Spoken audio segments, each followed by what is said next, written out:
सरकार के निर्देशों का पालन करें। जरूरत हो तो ही घर से बाहर निकले। हमेशा भीड़ वाली जगहों में मास्क पहने और सुरक्षित रहिए। कोरोना से लड़ाई में आपके साथ है सोहम। नमस्कार। सोहम चैनल के कोरोना से डरोना कार्यक्रम में आप सभी दर्शकों का मैं दीपक अंताणी हार्दिक स्वागत करता हूं।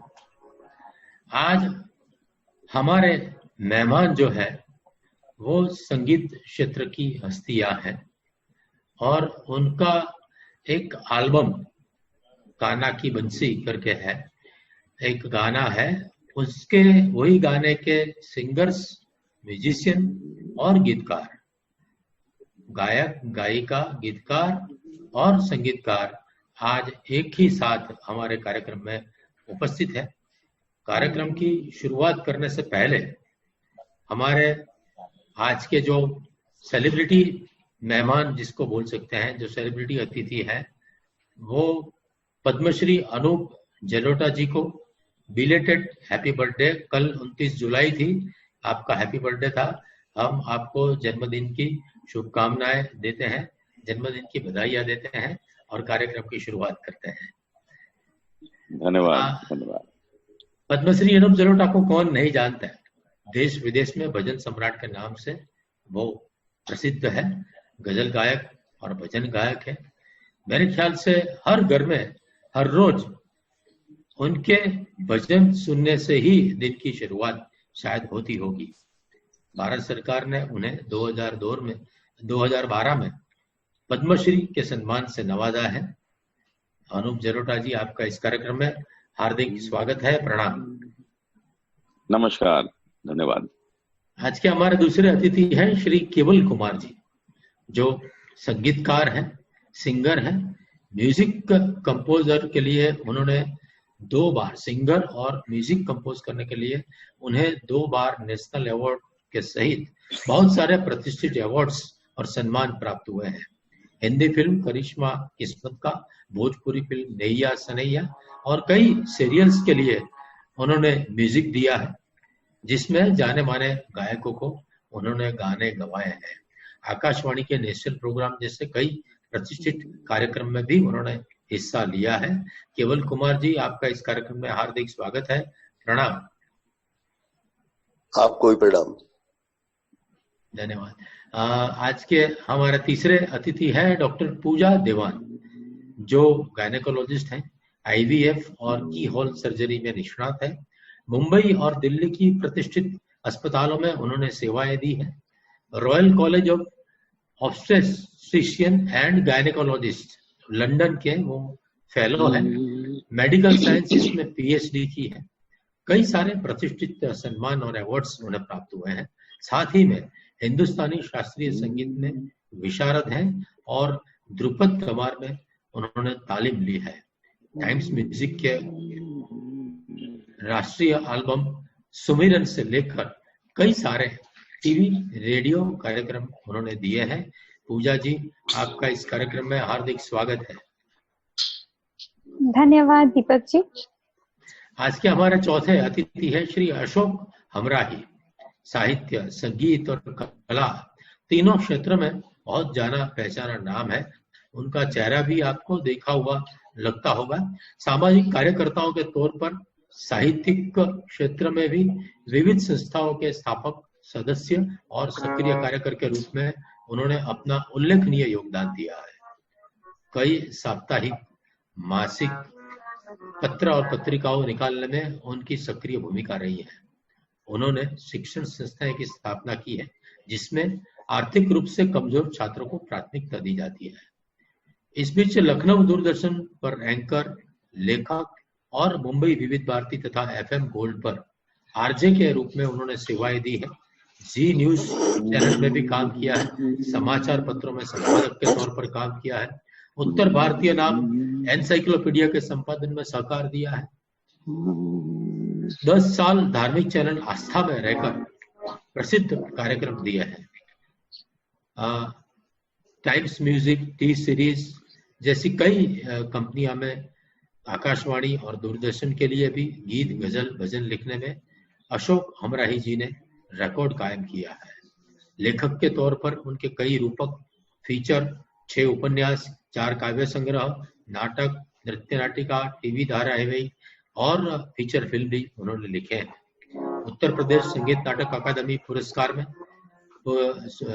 उत्तर प्रदेश संगीत नाटक अकादमी पुरस्कार से उन्हें 2016 में सम्मानित किया गया था। वर्तमान में वो 2 वेबसाइट का संचालन करते हैं और एंटरटेनमेंट चैनल के माध्यम से महत्वपूर्ण घटनाएं और साहित्य संबंधी उल्लेखनीय संदर्भों के फिल्मांकन और प्रकाशन में संलग्न है। एक मल्टी टैलेंटेड पर्सनालिटी है। अशोक हमराई जी का आज इस कार्यक्रम में हम स्वागत करते हैं। आपका स्वागत है। बहुत बहुत धन्यवाद। आपने बहुत सारी बातें बता दी हैं, शायद इतना सब कुछ हम नहीं मानते हैं, और इतने बड़े बड़े गुणी लोग हमारे सामने बैठे हुए हैं, सामने कुछ नहीं। पुनः आभार आपका। आप सभी का इस कार्यक्रम में हार्दिक स्वागत है। शुरुआत मैं अनूप जी से करूंगा। अनूप जी, आपका बहुत लंबा कैरियर रहा है, बहुत बड़ी कारकिर्दी रही है, देश विदेश में आपकी प्रसिद्धि है। ये नेम और फेम बनाने में काफी संघर्ष करना पड़ा होगा आपको, और वो मिल जाने के बाद भी उसे बनाए रखने के लिए भी संघर्ष तो करना ही पड़ता होगा। आपका क्या अनुभव है? आपकी कैसी यात्रा रही? मेरी यात्रा तो प्रभु ने अपने आप ही बना दी, मैंने तो कुछ किया ही नहीं। मेरे जीवन में सब कुछ घटित हो जाता है, मैं कुछ करता नहीं। जैसे लोग मुझे पूछते हैं कि आपका जन्म कहाँ हुआ, तो मैं बताता हूँ नैनीताल में। तो कहते हैं अच्छा आप नैनीताल रहते थे? मैंने कहा नहीं, ऐसा नहीं है। मम्मी डैडी घूमने गए थे नैनीताल, 2 गए थे, 3 आ गए। तो जन्म भी घटना है। उसके बाद जिस गाने से मुझे as a playback singer accept किया गया, 16 बरस की बाली उम्र को सलाम, जिसमें मैंने और लता जी ने गाया था। yes. वो भी मैं रिकॉर्डिंग करने नहीं गया था, मैं तो लता जी से मिलने गया था, कुछ काम था। तो जब लता जी से मैं मिल लिया, मेरा काम की बात हो गई, तो मैं वापस जा रहा था, तो मुझे लक्ष्मीकांत प्यारेलाल जी ने रोक लिया कि आप अभी रुक के चाय पी के जाइएगा, आप तो मिलते ही नहीं है कभी। तो मैंने कहा ठीक है जी। तो मैं रुक गया, लता जी रिकॉर्ड करके चली गई। फिर उन्होंने मुझे बैठा के चाय वाय पिलाई, नाश्ता कराया। फिर मुझे कहने लगे कि आप आए हैं तो इस गाने में 2 लाइन है, आप गा देंगे? तो मैंने कहा गा देंगे। तो हमने गा दी। उसका पेमेंट करने लगे। मैंने कहा नहीं, पेमेंट तो इसका नहीं लूंगा। तो मैं तो आया कहाँ था गाने, नहीं आया था मिलने लता जी से। वो गाना सुपरहिट हो गया। फिर बहुत से गाने मिलने लगे, वो भी घटना।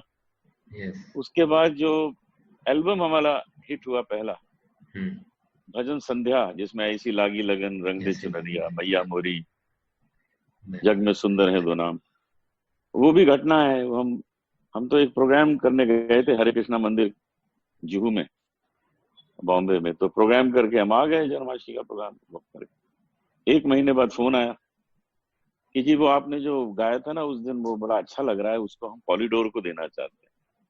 अरे मैंने कहा नहीं अच्छा होगा, क्योंकि उसमें मैं हारमोनियम पे गा रहा हूँ, तबले पे रूप कुमार राठौर तबला बजा रहे हैं, गिटार पे गुरदीप सिंह, 3 लोग।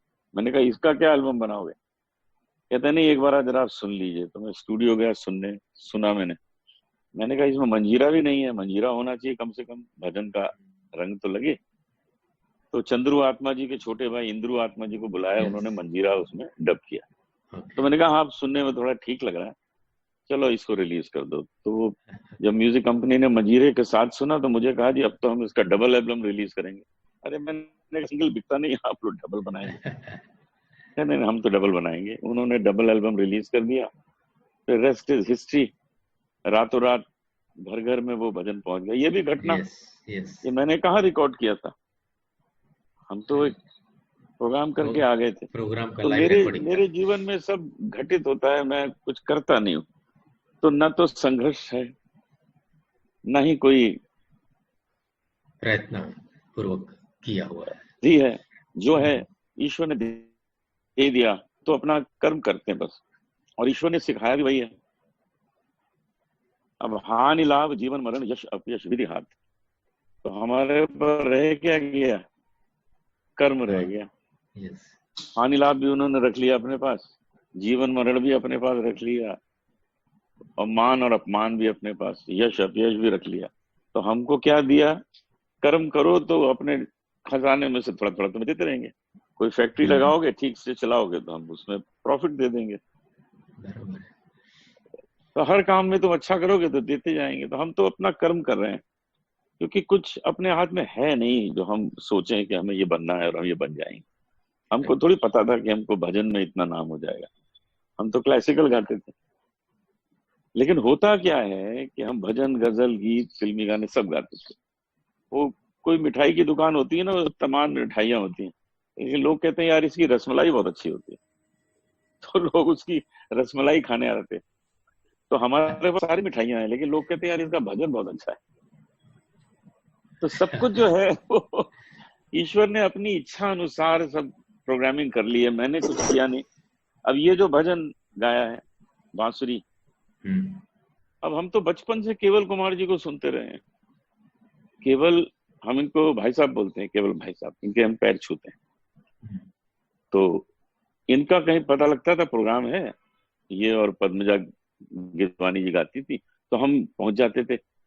अब जगह भी नहीं मिलती थी, इतनी भीड़ होती थी, पीछे बैठ के सुनते थे कि केवल कुमार जी देखो कैसा गा रहे हैं, कंपोजिशन का रंग कितना अच्छा है। ऐसे हमने, और ये हमारे पिताजी के पास जाते थे सीखने कि जलोटा जी कुछ नई बंदिश हो तो हमको बताइए।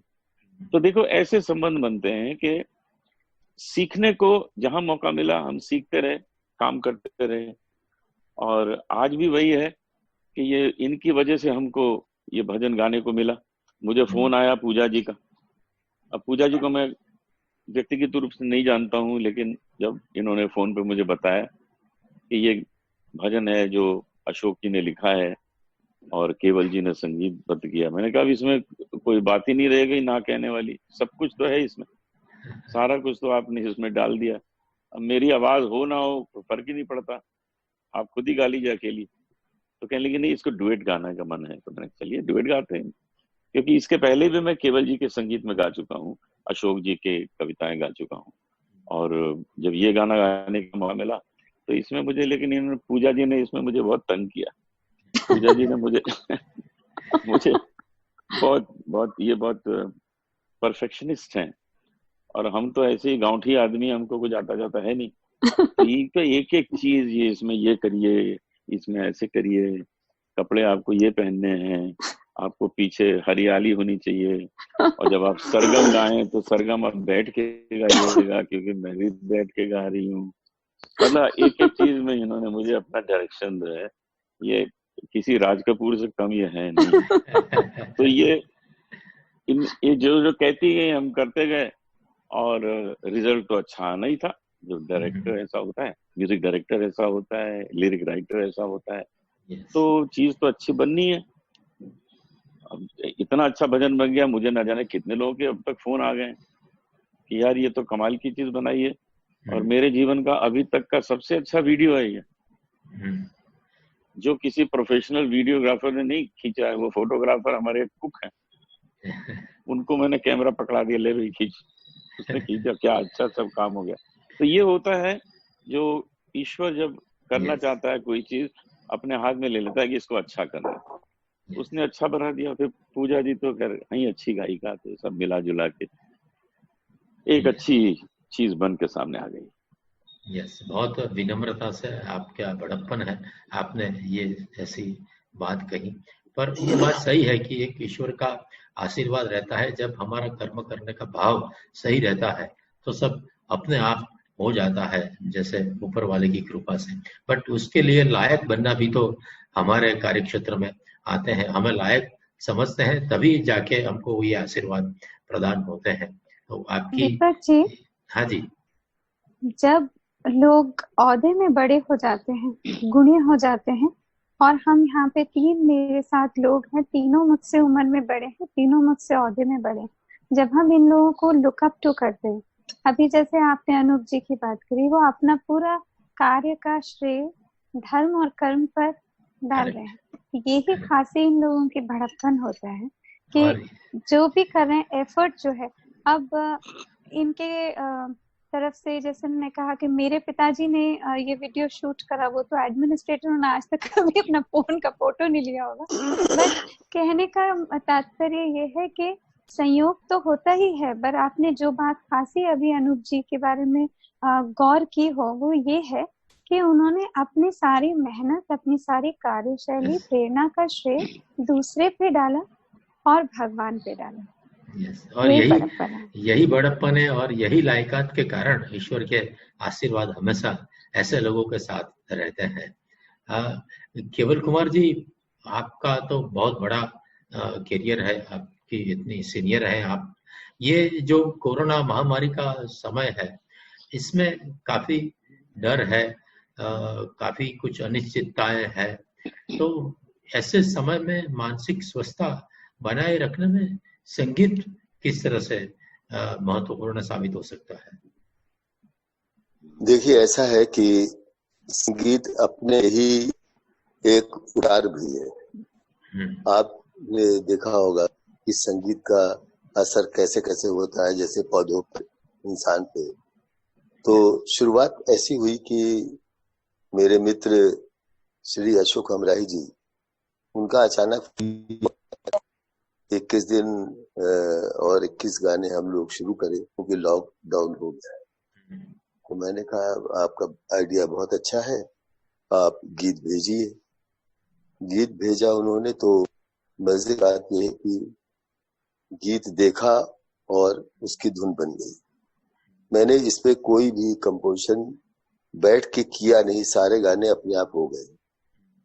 तो हुआ ये कि मैं गीत की धुन बना के अपने सिंगर्स को भेज देता था व्हाट्सएप पे, और वो लोग अपने मोबाइल से रिकॉर्ड करके भेजते थे। इसके पीछे हम लोग जो ध्येय था वो था कि देश हमें देता है सब, हम भी कुछ दे दीजिए। हम लोग कलाकार जो है किस माध्यम से वासियों की सेवा कर सकते हैं, तो संगीत माध्यम एक ऐसा है तो हर तरह से सुकून और आनंद देता है। इससे मुझे लगता है कि ये जो सोचा,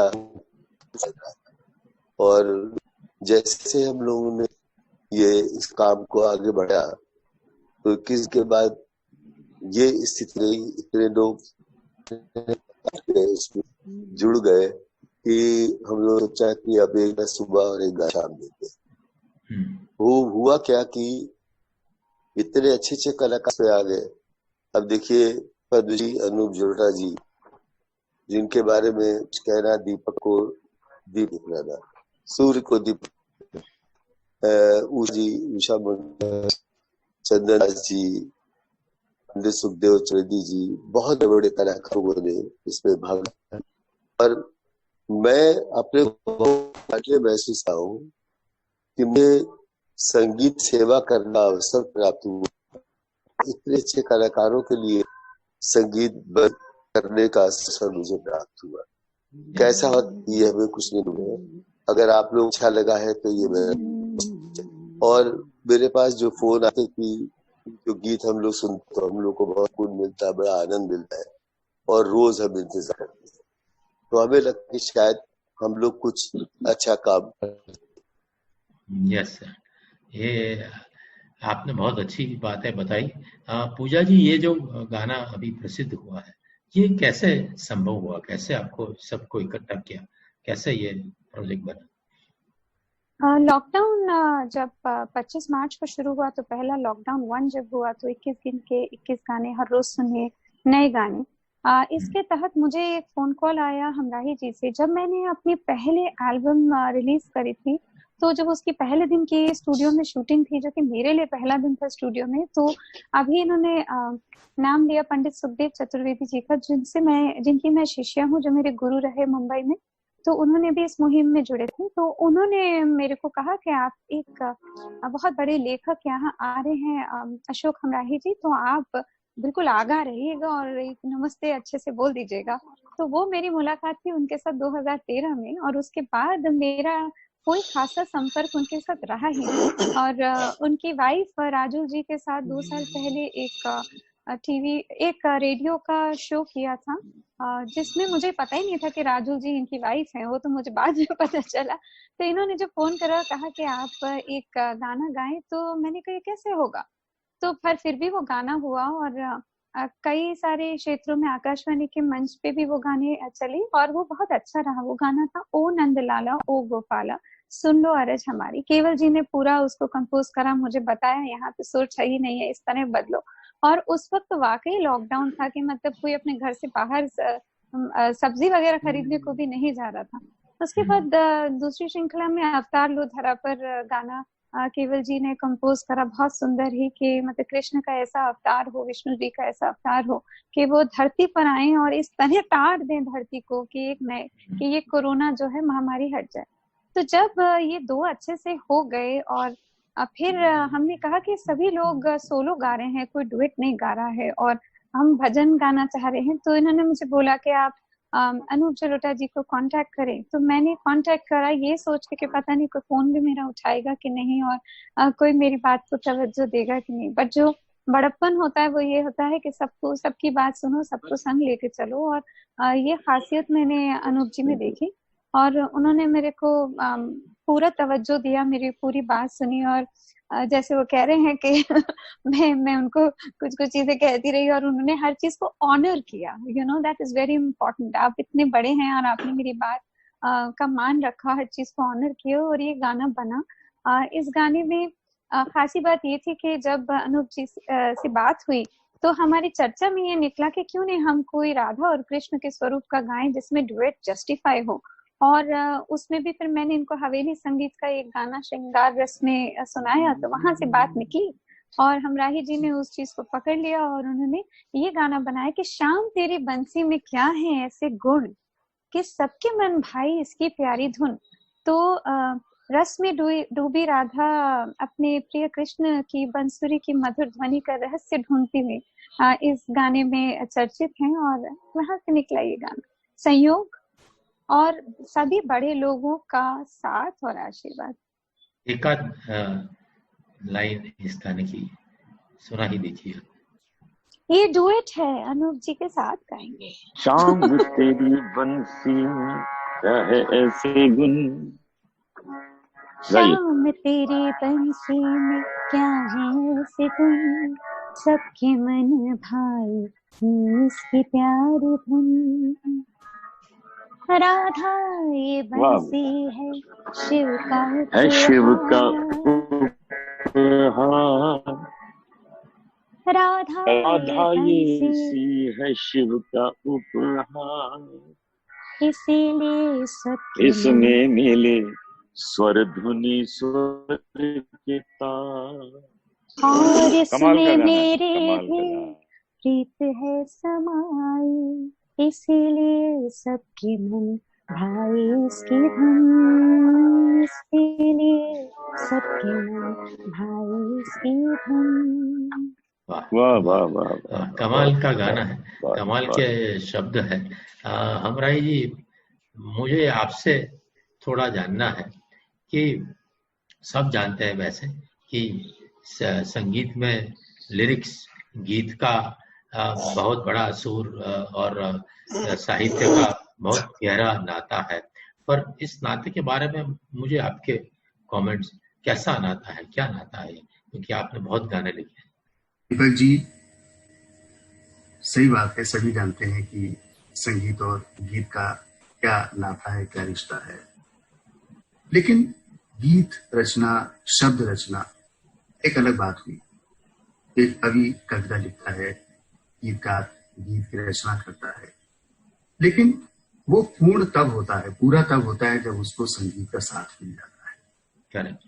और हमारे जहां तक हम अपनी बात कहें वो ये कि जब शब्दों को अच्छे स्वर मिल जाते हैं, सुर और स्वर ये दोनों, तो ऐसा लगता है कि जैसे कि सचमुच एक रचनाकार ने जो रचना रची उससे उसको बहुत संतोष मिलता है, संतुष्टि मिलती है। अब हमने शब्द लिख दिए, कोई गीत लिख दिया, हो गया, किसी ने उस पे कोई धुन बना दी और किसी गायक कलाकार ने उसे गा दिया, ठीक है, वो गाना एक बन गया।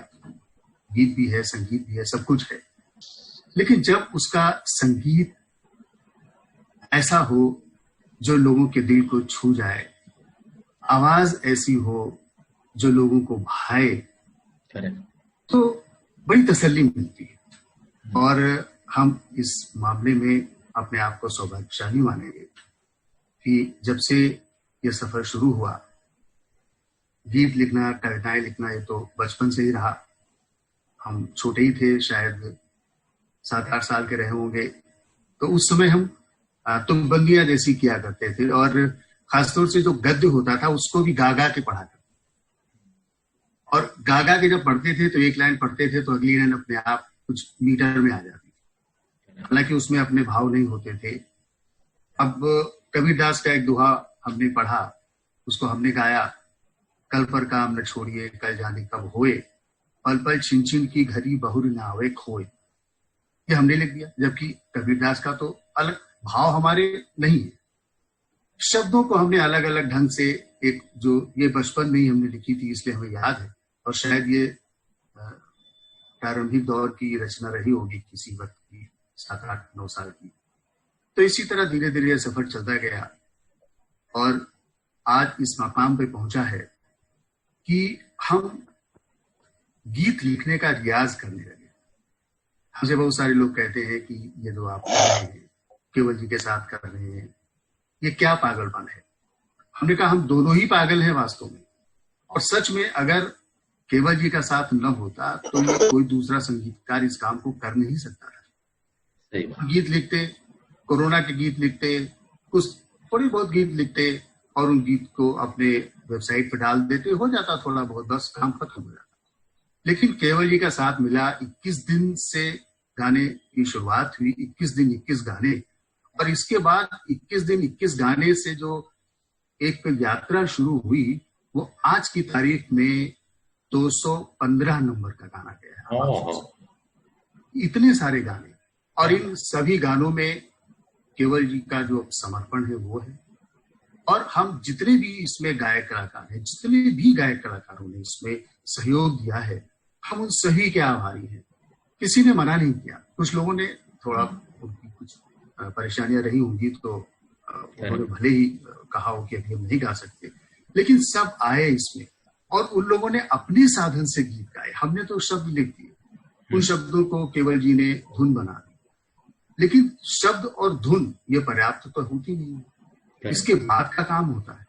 उसमें संगीत होता है, म्यूजिक अरेंज किया जाता है, फिर इसके बाद एक गायक मेहनत करता है, उसे गाता है और रिकॉर्ड करता है। ये सारा काम गायकों ने किया। तो हम तो इस पूरी महायात्रा में सबसे बड़ा योगदान अगर हम किसी का देना चाहेंगे तो उन गायक कलाकारों का है। अनूप जी के हम बहुत बहुत आभारी हैं। अनूप जी का हमारा बहुत लंबा साथ रहा है। अनूप जी को याद होगा, हम लोगों ने आराधना कार्यक्रम एक साथ हम लोग करते थे FM गोल्ड पे, और 2 साल लगभग चलता रहा। एक रिकॉर्ड उसने भी बनाया था, अनूप जी याद होगा आपको, और बड़ी अच्छी बातें अनूप जी बताया करते थे उस कार्यक्रम में। और अब जब हमारे गीतों को अनूप जी का स्वर मिला, जब सबसे पहला गीत अनूप जी ने गाया, बड़ी तसल्ली हुई, बड़ा अच्छा लगा। अनूप जी से बात भी हुई और हम अभिभूत हो गए। इसके बाद उन्होंने गजल भी गाई, इसके बाद फिर यात्रा आगे बढ़ी। फिर उन्होंने एक डुएट गाया मनाली चतुर्वेदी के साथ, फिर एक पूजा जी के साथ। तो इस तरह से अनूप जी का साथ, उनका सहयोग, उनका स्नेह हमें मिल रहा है। और हमें क्या, संगीत प्रेमियों के लिए वो एक देवतुल्य है, हम ये कह सकते हैं। उन्होंने कभी किसी को मना नहीं किया। सबसे बड़ी बात हमने जो महसूस की है उनके बारे में, उन्होंने कभी किसी को ना नहीं किया, ना तो उन्हें आता ही नहीं शायद। और बस यही हम कह सकते हैं कि इसी तरह से शब्द, सुर और स्वर, इन तीनों का तालमेल बना रहे और ये यात्रा आगे बढ़ती चले।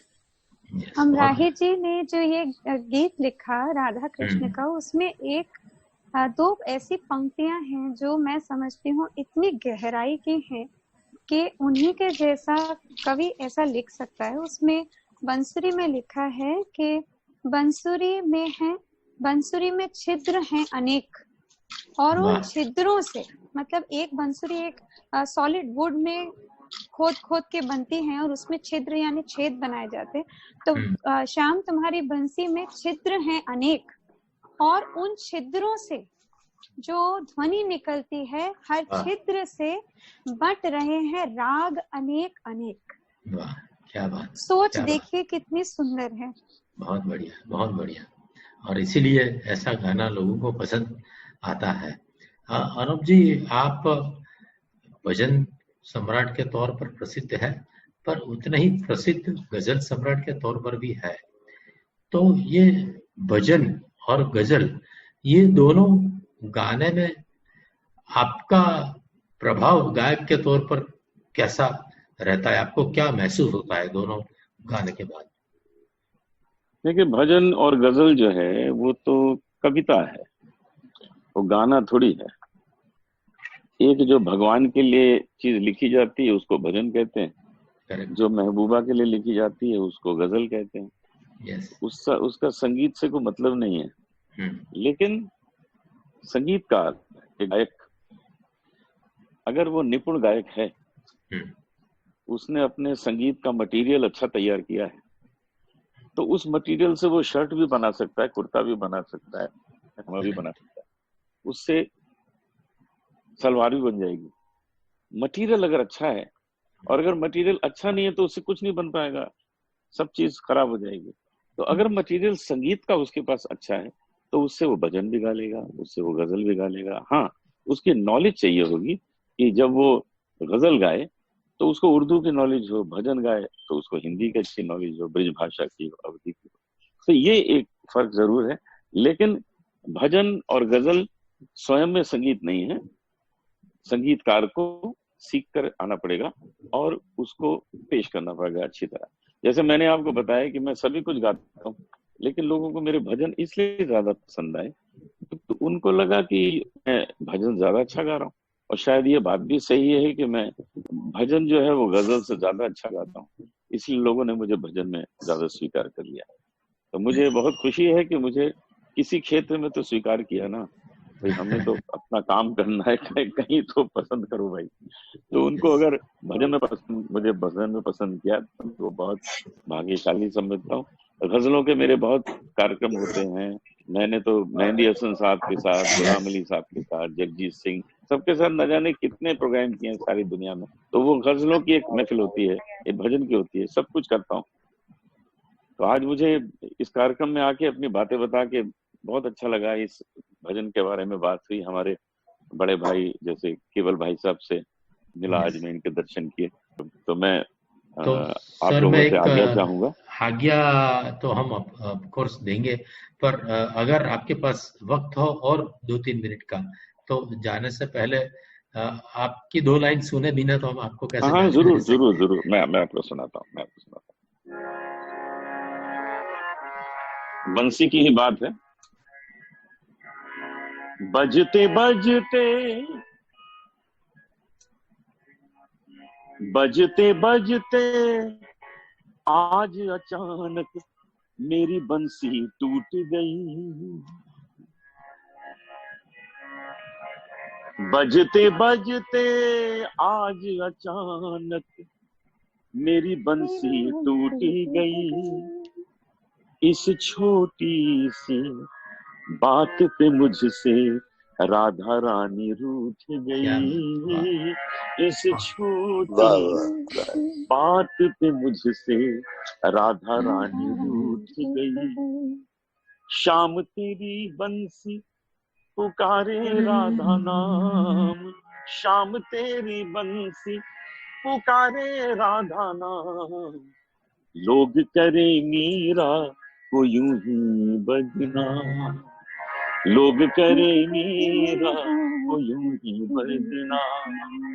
सांवरे की बंसी को बजने से काम, सांवरे की बंसी को बजने से काम।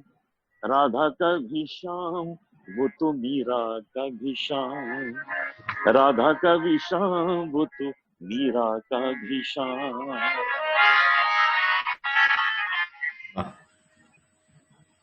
हो जमुना की लहरें, जमुना की लहरें,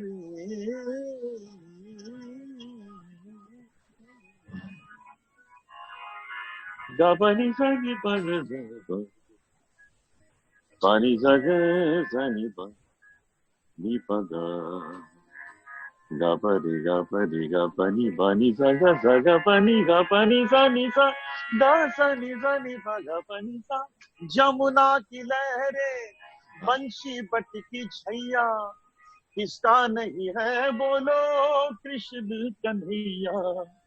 शाम का दीवाना कृष्ण का दीवाना तो सारा ब्रिज धाम, शाम का दीवाना तो सारा ब्रज धाम। राधा का भी शाम वो तो मीरा का भी शाम, राधा का भी शाम वो तो मीरा का भी शाम। शाम तेरी बंसी कन्हैया तेरी बंसी पुकारे,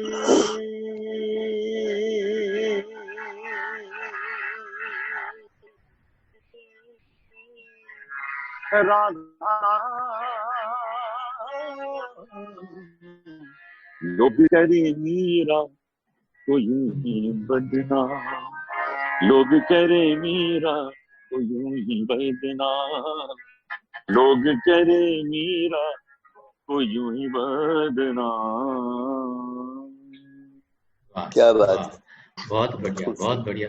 बहुत thank you very much sir. आपसे thank you very much sir. फिर हम भेंट करेंगे। बिल्कुल बिल्कुल सर। आप अपनी बहुत चर्चा बहुत रखें। आभार आपने कि आपका आप समय, आए। यस, बहुत बहुत बहुत आपका शुक्रिया, आभार, धन्यवाद कि आप इस कार्यक्रम में उपस्थित रहे और बहुत अच्छी अच्छी बातें बताई। पूजा जी कहते हैं कि बच्चा जब गर्भ में होता है तब माँ जो भी पढ़ती है या सुनाती है इसका प्रभाव बच्चे पर पड़ता है, क्या ये सही है और ये कैसे संभव है? देखिए, गर्भ संस्कार एक चीज होती है। गर्भ संस्कार के अनुसार जब माँ गर्भवती होती है और उसके कोख में बच्चा होता है तो कुछ संस्करण होते हैं जो कि बच्चे तक पहुंचते हैं। अब संस्करण के अंदर संगीत भी एक ध्वनि है। जो इतनी सारी संसार में ध्वनियां हैं, चाहे वो माँ सांस ले रही है, चाहे उसकी आंतड़ियों की आवाज हो, चाहे बच्चे के आसपास जो पानी है जिसमें बच्चा घूम रहा है उसकी ध्वनि हो, या चाहे बाहरी ध्वनि हो जैसे कि ट्रैफिक की है या चिड़ियों की चहचहाहट है, और इंसानों की आवाज जिसमें प्रथम माँ की आवाज है क्योंकि माँ के कोख में है और माँ बोल रही है। उसके सिवा शायद उसके पिता की आवाज है और अन्य लोगों की आवाज है, और उसके भी आगे जो गाना, गीत, संगीत आपकी माँ सुन रही है या उसके घर में बज रहा है। तो ये देखा गया है कि जो बच्चा है वो आवाज से बहुत प्रभावित होता है, और अगर आप माँ के पेट पे ऐसे चुटकी करके भी छुएं तो बच्चा जो है अचानक से हिलने लगता है और उसकी दिल की धड़कन की गति बढ़ जाती है। तो ये देखा गया कि जो बच्चा आप जिस ध्वनि से सबसे ज्यादा प्रभावित होता है वो एक्चुअली रिकॉर्डेड म्यूजिक नहीं है बल्कि लाइव आवाज है, और इंस्ट्रूमेंटल आवाज से भी ज्यादा। आपने मार्केट में इतने सारे सीडी बिकते हैं इंस्ट्रूमेंटल म्यूजिक के कि ये बांसुरी है या ये पियानो है और ये इंस्ट्रूमेंटल म्यूजिक सुनाओ। तो इंस्ट्रूमेंटल म्यूजिक से भी ज्यादा जो आवाज प्रभावित करती है वो है माँ की, और अगर माँ गाए तो उसका सबसे ज्यादा प्रभाव है। और उसमें भी अगर पिता गा रहे हैं या माँ गा रहे हैं तो लाइव आवाज हो, इंसान की आवाज हो, और वो लेडी की हो, और वो करीबी हो माँ, तो बहुत प्रभाव पड़ता है। प्रभाव किस तरह कि ये देखा गया कि यही बच्चा जब जन्म पाता है तो अगर उसको वही गाना या मम्मी की आवाज सुनाई जाए, अगर मम्मी कोई लोरी गाती थी या गाना गुनगुनाती थी तो अगर वही सुनाई जाए तो वो बच्चा उसको सुनते ही आराम से सो जाता है, और 4 महीने जन्म के पश्चात तक वो उस आवाज को पहचानता है। ये देखा गया। यहाँ तक देखा गया कि जो बच्चा है अगर वो समय से पहले पैदा हो जाए, जैसे प्री मैच्योर बच्चा पैदा हो जाए, तो आज के दिन में जो नर्सरीज है, मॉडर्न नर्सरीज, उसके अंदर बच्चे को रखते हैं और वहां पे उसी किस्म का म्यूजिक, खासकर आपने देखा होगा western classical music, Mozart, Beethoven, बाक, इन के गाने ज्यादा बजाए जाते हैं। और अगर ऐसे भी देखा गया कि अगर वो बच्चा पेट में होता तो इस वक्त उसको उस पानी की आवाज, ध्वनि की आदत थी, उसको अपनी माँ की आंतड़ियों की और दिल की धड़कन की धक धक धक की आवाज थी। तो आज आर्टिफिशियल मशीनें बना दी गई हैं जिस तरह की आवाज नर्सरी में चलती रहती है और बच्चा जो है उसको सुनकर ज्यादा अच्छा ग्रो करता है, ज्यादा अच्छी खुराक खाता है, ज्यादा अच्छे से सांस ले पाता है और वो नर्सरी में जल्दी से साइज में ग्रो होके, हृष्ट पुष्ट होके, माइलस्टोन्स गेन करके उससे बाहर आता है। आपने एक प्रश्न और पूछा था कि संगीत का मनोस्थिति पे क्या असर पड़ता है। तो म्यूजिक इज मेडिसिन और म्यूजिक को ग्रीन मेडिसिन माना गया, यानी वो मेडिसिन, जैसे हम ई पेपर, ग्रीन वर्ल्ड की बात करते हैं, म्यूजिक वो जो कि बिना दवा के मेडिसिन है। तो ये प्राइमरी लाइन ऑफ थेरेपी नहीं है, ये कॉम्प्लीमेंट्री ऑल्टरनेटिव मेडिसिन के अंदर को थेरेपी की तरह आती है। पर अगर हम अपने रागों को देखें तो जो राग हार्ट से निकलते हैं और हम राग चिकित्सा की बात करते हैं और रागों के अनेक प्रहर होते हैं, तो उसमें से म्यूजिक सभी जानते हैं कि टेंशन और स्ट्रेस बस्टर है। और अगर एक गर्भवती लेडी जो है वो टेंशन में है, स्ट्रेस में है या रिलैक्स करना चाहती है, या कोरोना का समय है और तनाव है, स्ट्रेस है, इमोशनल बर्डन है, तनाव है, तो भी राग हैं जो कि टेंशन को निकालते हैं। अब देखिए, वैष्णव जन तो तेनेरे कहिए जे, जो हमारे बापूजी हैं, उनका ये एक गाना इतना प्रचलित था आजादी से पहले के टाइम में। क्यों? क्योंकि वो बापूजी का प्रिय था, यही केवल कारण नहीं, केवल जो उसके शब्द हैं वो कारण नहीं, पर ये राग जिसने भी ये गाना बांधा था उसने इस राग में बांधा था जो कि टेंशन रिलीफ करने वाला राग था, जो कि एक्चुअली ये राग समाज में वैष्णव जन तो तेरे कहिए जे, पीर पराए जाने रे, ये टेंशन दूर करने वाला राग है। तो high blood pressure, low blood pressure के लिए भी गाने हैं। और ये भी देखा गया है कि जो हम वेस्टर्न म्यूजिक की बात करते हैं उसमें खासकर जो जैज का जॉनर है और जो स्लो जैज का जॉनर है, ये जो हम लोग सो कॉल्ड लाउंज म्यूजिक कहते हैं कि हम बैठे और हम रिलैक्स कर रहे हैं, दरअसल इसके अगर मैं आपको बॉलीवुड से गाने बताऊं तो जैसे कि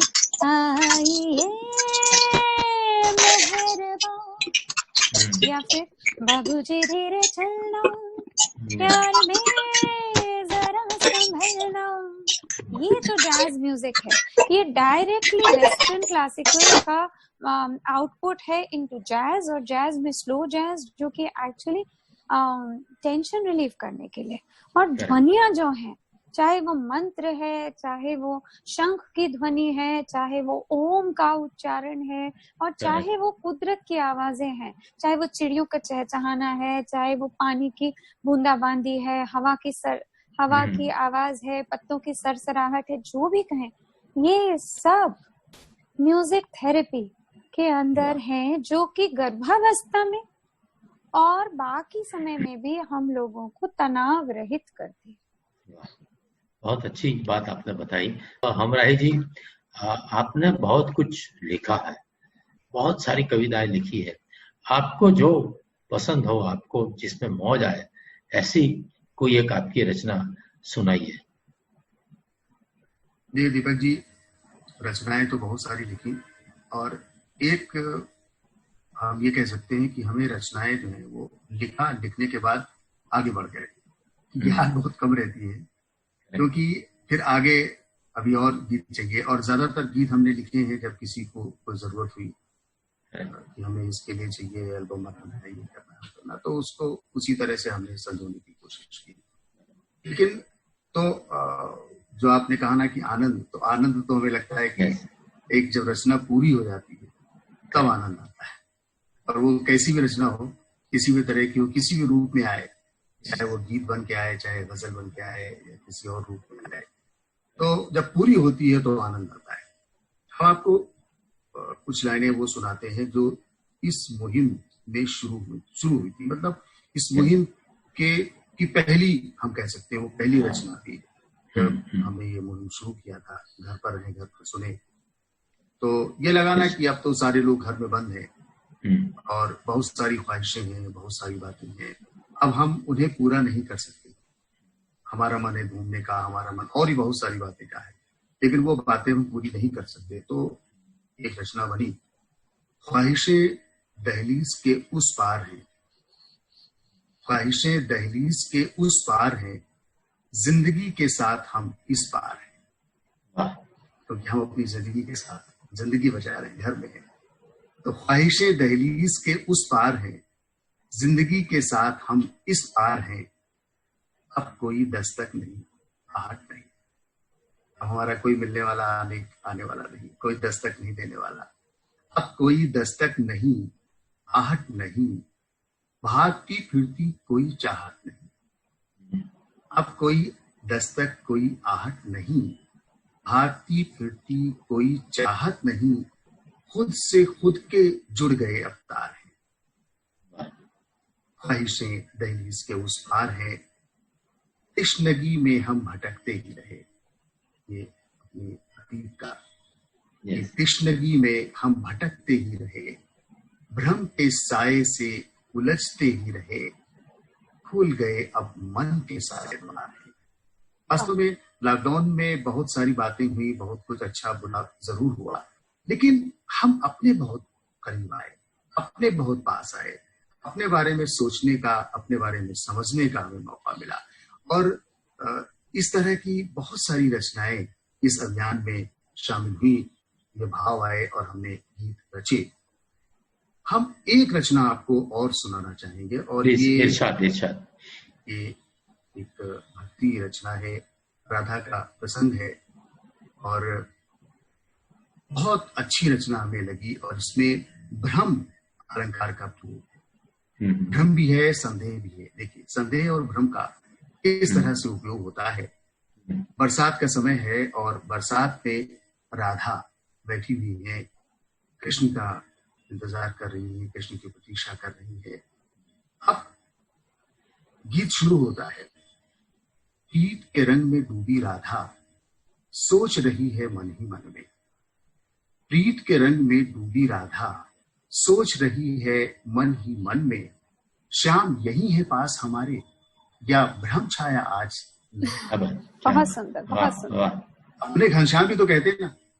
तो बरसात का समय है, श्याम यही है पास हमारे, या भ्रम छाया आज नयन में। अब देखिए आगे राधा क्या सोच रही है। वर्षा ऋतु संग वो आए हैं, वर्षा ऋतु संग वो आए हैं, या आंखें ही बरस रही हैं। क्या बात है, वाह। वर्षा ऋतु संग वो आए हैं, या आंखें ही बरस रही हैं।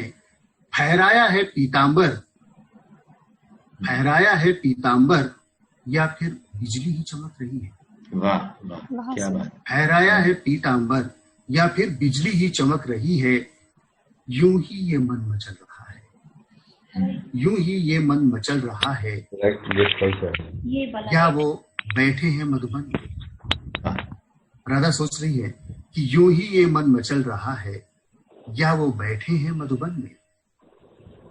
आगे देखिए अगले बंद में वही भाव, मोर मुकुट की झलक दिखी है, नाच रहे हैं या फिर मोर।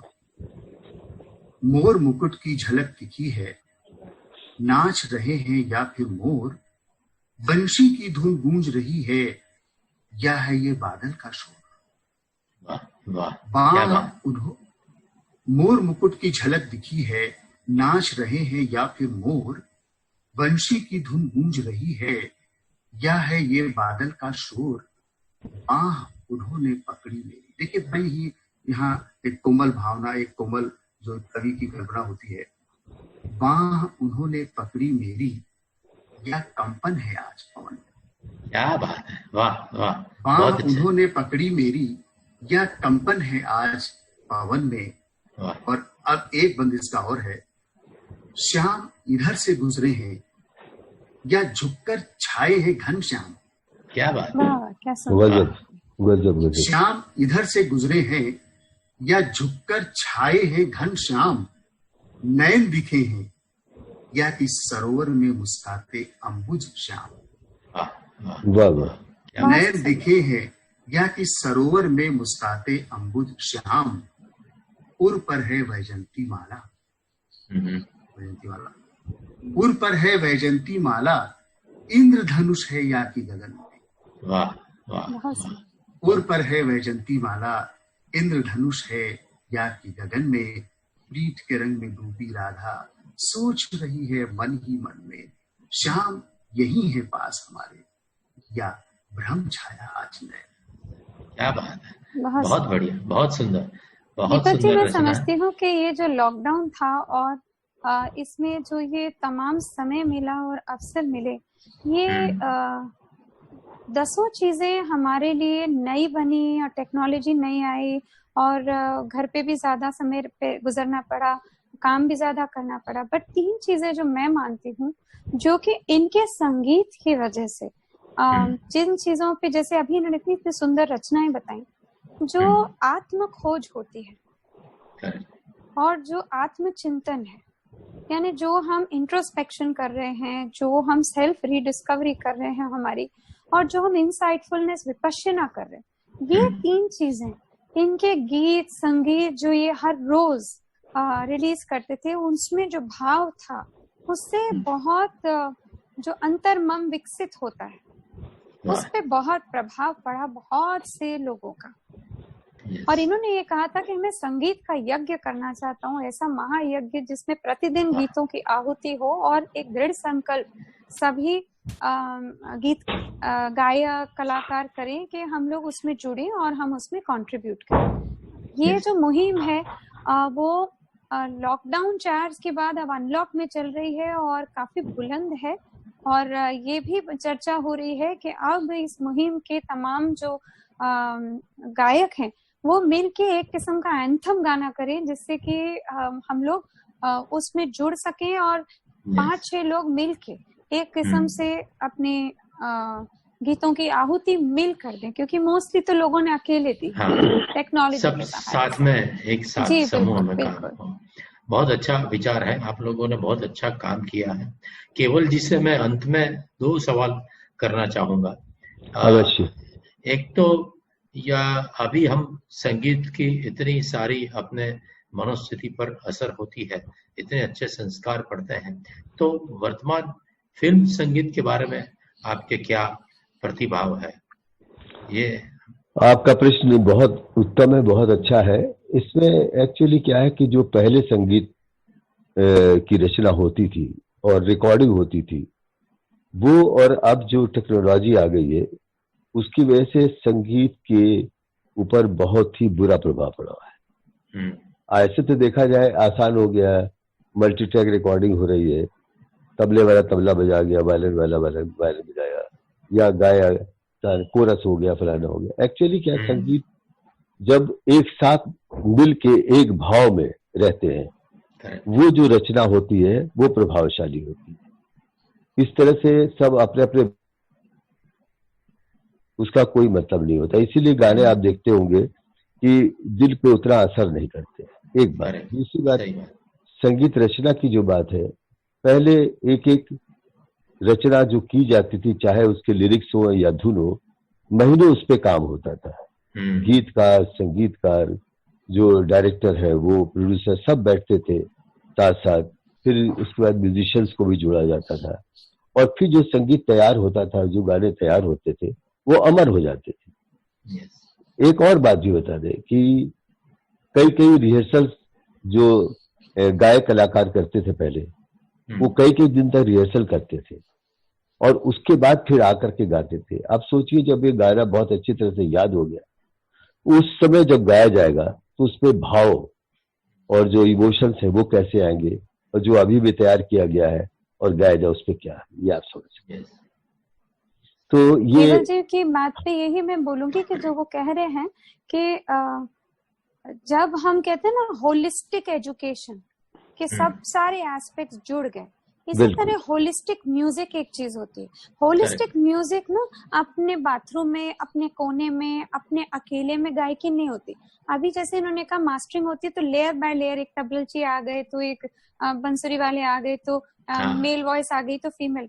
तो वो जो माहौल होता है, जब आजकल यहाँ पर हम बात करते हैं कि डिजिटल ऑनलाइन सिंगिंग का मंच बेटर है कि जो एक्चुअल स्टेज है उसका लाइव मंच बेटर है, तो जो स्टेज का मंच में उसमें कौन है, आपके सामने दर्शक है जिनका हाव भाव आप देख सकते हैं। और ऑनलाइन पे मैं ये नहीं कहती कि दर्शक नहीं है, चलो वो वहाँ लिख रहे हैं पर आपको जो पता चल रहा है, तो वो जो होलिस्टिक इफेक्ट होता है ना लोगों का, we are all social animals, हम लोगों को लोग चाहिए हमारे को सराहना देने के लिए, हमें प्रोत्साहित करने के लिए, तो होलिस्टिक। और जब हम कहते हैं कि ये गाने अमर नहीं हो रहे, दिल में नहीं उतर रहे, क्यों नहीं उतर रहे?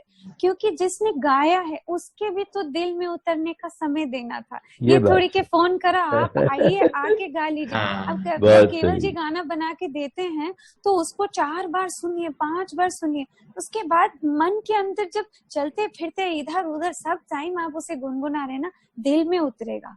तो जैसे बोलते हैं ना कि चश्म को देखा और दिल में उतर गया, वैसे ही गीत दिल में आपके उतरेगा तो आप भाव से गाएंगे। नहीं तो आर्टिफिशियल वो गाना पहले अपना बनना चाहिए, गायक का अपना बनना चाहिए। और जैसे केवल जी ने बताया कि जब सब साथ में होते हैं तो सब वाद्यकार है, उनकी ऊर्जा, संगीतकार की ऊर्जा, सबकी ऊर्जा साथ में रहती है, तो गाने का एक भाव और क्रिएटिविटी बनती है। वो अकेले अकेले आके बजा गए और अकेले अकेले आके गा गए, इसमें वो भाव, वो माहौल नहीं बनता है। बहुत अच्छी अच्छी बातें आज हम सब ने साथ में मिलकर की। अनूप जी भी बहुत अच्छी बातें बताए गए। आप सभी महानुभाव हमारे कार्यक्रम में उपस्थित रहे, आपका अमूल्य समय दिया और बहुत अच्छी अच्छी बातें बताई, इसलिए आप सभी का मैं सोहम चैनल की ओर से धन्यवाद अदा करता हूँ, शुक्रिया अदा करता हूँ। वर्ल्ड हेल्थ ऑर्गेनाइजेशन का दिशा निर्देश, कोरोना वायरस से संक्रमण के खतरे को कम करें, साबुन और पानी से हाथ साफ करें, छींकते वक्त नाक और मुंह ढकें, सर्दी या फ्लू से संक्रमित लोगों के पास जाने से बचें।